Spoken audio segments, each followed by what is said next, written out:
Assalamualaikum warahmatullahi wabarakatuh.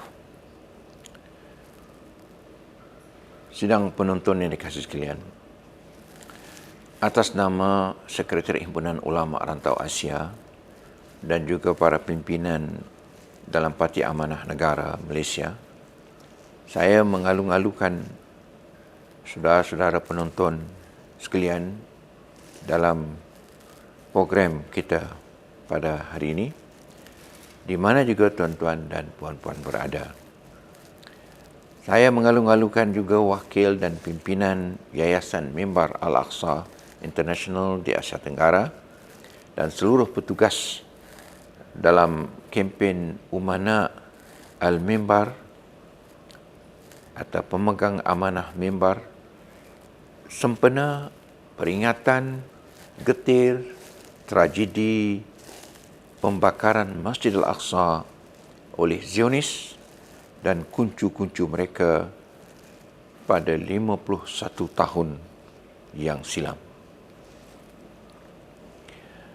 Para penonton sekalian, kebakaran yang dicetuskan di bahagian timur Masjid Qibli, iaitu di bahagian selatan Masjid Al-Aqsa, kebakaran besar itu berlaku pada 21 Ogos 1969. Api yang berkobar-kobar pada waktu itu telah membaham semua perkakasan masjid di bahagian itu, termasuk mimbar bersejarah yang dikenali dengan mimbar Salahuddin. Kebakaran itu hampir memusnahkan kubah masjid yang bersejarah yang diperbuat daripada perak asli yang berkilau dan berkilat. Kejahatan itu dikatakan dilakukan oleh Michael Densrohan, seorang Zionis penduduk negeri Australia difahamkan. Perkara itu telah menimbulkan suatu kehebohan yang gamat di dunia pada waktu itu. Dia telah menimbulkan kebangkitan reaksi kemarahan besar seluruh dunia Islam. Pada keesokan harinya, ribuan umat Islam datang beramai-ramai menunaikan salat di ruang luar Masjid Al-Aqsa.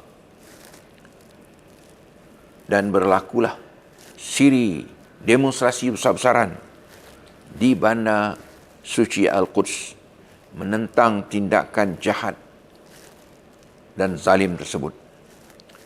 Di antara kesan peristiwa kebakaran tersebut ialah berlakunya sidang puncak pertama negara-negara umat Islam OIC atau Munazamatul Muktamar Islami yang pertama di Morocco atau di ibu negara Morocco. Saudara-saudara sekalian, peristiwa getir ini telah pun berlalu.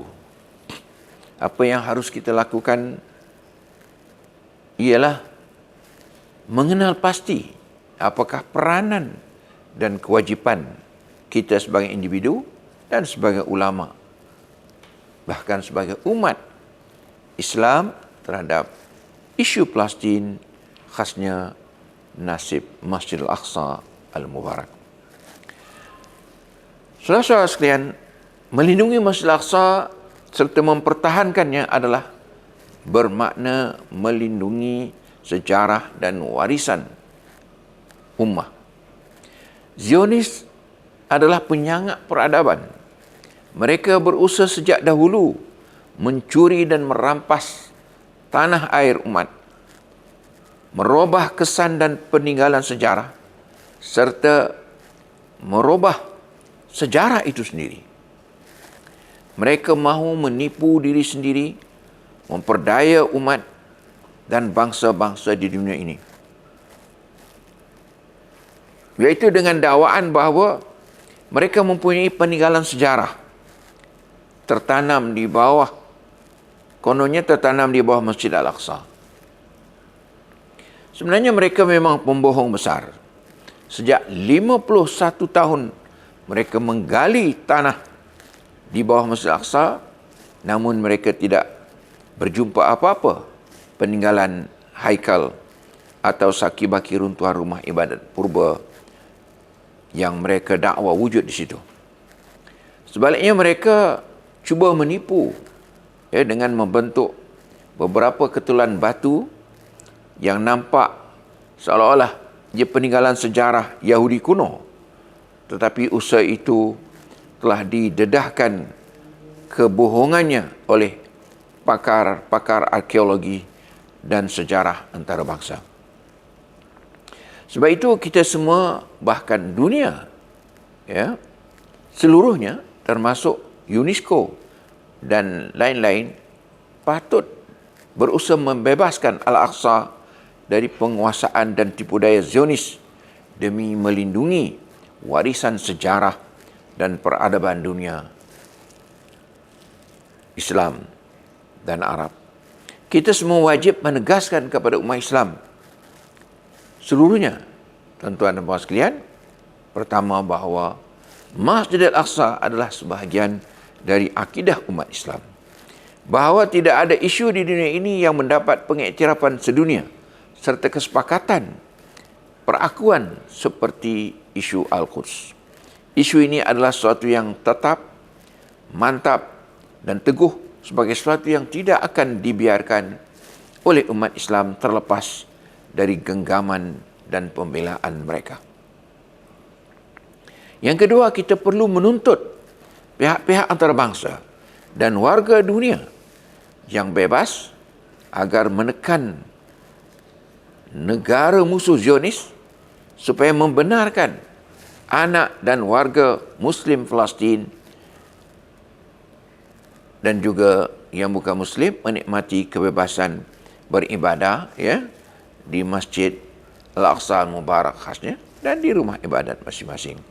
3, perlunya menyelaraskan dan menyatukan tenaga ulama untuk menyedarkan individu dan warga umat tentang pentingnya martabat dan isu Baitul Maqdis. Tenaga para ulama hendaklah dihimpun dan digalakkan untuk berjihad dalam berbagai peringkat demi membebaskan Baitul Maqdis dan bumi Palestin. Yang keempat, perlunya memperbaharui fatwa berkaitan dengan Al-Quds serta bumi Palestin. Perlunya membela perjuangan penduduknya, mengharamkan perbuatan membiar dan mensia-siakan walau sejengkal tanah-tanah Palestin, di samping kemestian berjihad dalam segala bentuk untuk membebaskannya. Yang kelima, kemestian bekerjasama di peringkat umat Islam di dalam dan luar negara untuk menyatukan tenaga, menyedarkan ulama di luar Palestin tentang bahaya yang sedang mengitari Baitul Maqdis serta Masjid Al-Aqsa agar mereka sedar dan bingkas bangun menunaikan kewajipan mereka. Yang keenam, memperkasa dan meningkatkan minggu dakwah di masjid-masjid mereka serta dalam media baru yang boleh mengungkapkan tentang isu Al-Quds dan Al-Aqsa dengan menyelaraskan tenaga bersama para pendakwah Persatuan Ulama Palestin atau para khatib Kementerian Wakaf dan Agama Palestin, di samping mendedahkan serangan musuh Zionis ataupun juga Malaysia, termasuk mendedahkan serangan musuh Zionis yang berterusan melakukan jenayah perang yang diharamkan oleh undang-undang antarabangsa terhadap rakyat dan umat Islam Palestin.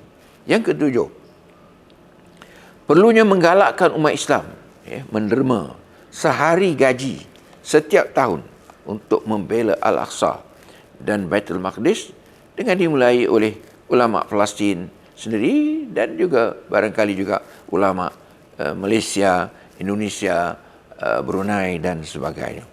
Yang ke-8, kementerian bekerjasama dengan institusi pertubuhan yang membantu Palestin, Al-Quds, Al-Aqsa dan warganya, baik moral maupun material di dalam Palestin maupun di luar Palestin. Yang ke-9, menerangkan pentingnya peranan santri dan sukarelawan penjaga ruang-ruang Masjid Al-Aqsa, sama ada penduduk Baitul Maqdis maupun para penghuni bumi yang telah ditawan pada tahun 1948, di samping kewajipan membantu mereka kerana mereka adalah teras keamanan. Mereka membantu mereka berarti membantu Al-Quds dan Masjid Al-Aqsa. 10. Perlunya menggunakan kaedah tradisional atau non-tradisional dalam media untuk menyampaikan mesej kepada semua pihak dan para pendengar. Ini ialah untuk membekalkan kecintaan dalam diri mereka terhadap Al-Quds dan Aqsa, di samping meningkatkan kesedaran tentang wajibnya berkorban demi membebaskan Palestin dan Al-Aqsa. Yang ke-11, menyeru pihak media agar memberi ruang yang lebih luas kepada alim ulama untuk berbicara tentang Al-Quds serta jenayah dan kejahatan dilakukan oleh pihak musuh Zionis, menerangkan kewajipan umat untuk membela Al-Quds dan Al-Aqsa serta menggalakkan media bangkit menunaikan fungsi yang lebih besar dan lebih berkesan terhadap isu suci ini. Yang ke-12, menyelaraskan antara beberapa ulama dalam Palestin agar mengadakan perhubungan dengan pihak tertentu di dunia Arab dan di dunia Islam untuk meningkatkan kesedaran mereka tentang status Masjid Aqsa dan Palestin, sambil menjelaskan peranan mereka yang sewajarnya dalam konteks ini. Yang ke-13, merangka dan membentuk jawatankuasa ulama demi Palestin dan Al-Aqsa, kalau belum diwujudkan lagi, sebagai wahana untuk berkhidmat membela isu suci ini. Yang ke-14, berkomunikasi dengan pihak-pihak massa yang berpengaruh, dengan kumpulan-kumpulan penggerak Palestin serta rakyat Palestin umumnya, di samping para ulama khasnya, agar mereka keluar mengadakan demonstrasi atau rapat umum atau perhimpunan untuk menyokong perjuangan umat Palestin di Al-Aqsa dan di Al-Quds, di mana ulama sendiri menjadi penerajunya yang paling hadapan atau terkehadapan. Ini akan membantu membangkitkan semangat serta tekad anak muda umat Islam demi membela tanah air mereka, membela Al-Quds dan Masjid Al-Aqsa. Yang ke-15, menggalakkan pertubuhan dan institusi ulama di Malaysia seperti PUM, Persatuan Ulama Malaysia, Ikatan Ulama Lulusan Al-Azhar Cawangan Malaysia, PBMTT, Yadim, ABIM, MAPIM,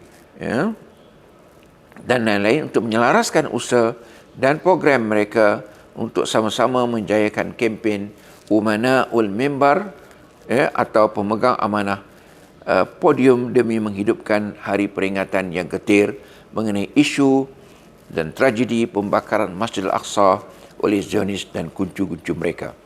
Sebenarnya dengan berulang tibanya hari peringatan getir pembakaran Masjid Al-Aqsa ini seharusnya mendorong umat untuk meningkatkan lagi sokongan mereka terhadap para pejuang Baitul Maqdis agar lebih mantap demi mempertahankan perjuangan mereka, baik dengan bantuan moral maupun material atau bantuan media, komunikasi dan politik, di samping membanyakkan doa kepada Allah. Kita banyakkan doa kepada Allah dengan sepenuh ikhlas hati agar dikurniakan kejayaan kepada pejuang Palestin dan diselamatkan mereka dari segala kesusahan, di samping memastikan isu Palestin terus hidup segar di sanubari umat dan di setiap negara, warga negara merdeka di dunia ini.